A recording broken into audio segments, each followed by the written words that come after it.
Minsan ako ay nag-agahan doon sa bandang nagtahan ng mayroong nagkagulo sa isang tambayan.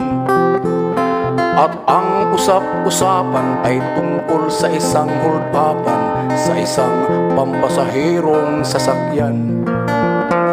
Nung aking nilapitan, tamang-tamang naabutan ang isa sa biktimang nagsalaysay.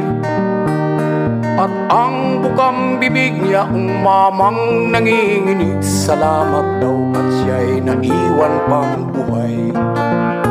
Nanakawan na at nahuldap si Juan, ngunit ang hold-upper pa ang pinasalamatan. Nabaon sa utang ang bayan ni Juan, ngunit ang nagnakaw pa ang pinararangalan.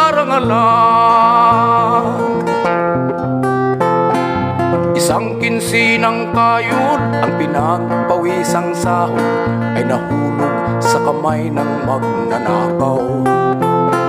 Pati yung estudyante at aling mukhang pasyente at lulong halos di na makagalaw. Relo, singsing at hikaw, pati ngiping natutunaw, sinimot nung disenteng lalaki. Salamat na lang daw at mabait yung mamaw, sila'y inabutan pa ng pamasahe. Nanakawan na at nahuldap si Juan, ngunit ang hold-upper pa ang pinasalamatan. Nabaon sa utang ang bayan ni Juan, ngunit ang nagnakaw pa ang pinararangalan.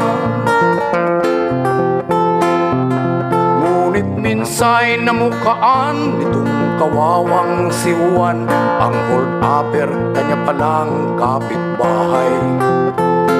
Malimit mag-abuloy ng abubot at burloloy sa tuwing may okasyong pambarangay. Siya ay kwilang-kwila sa simbahan at eskwela, bida kay bishop, kay judge at kapitan. Taon-taon pati ay may medalya at plaki ang magiting at dakilang kawatan.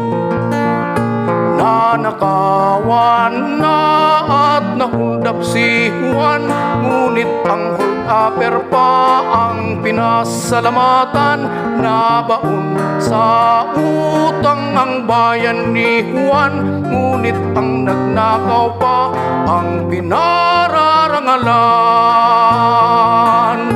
Nanakawan na at nahuldap si Juan, ngunit ang hold-upper pa ang pinasalamatan. Nabaon sa utang ang bayan ni Juan, ngunit ang nagnakaw pa ang nanalo sa halalan.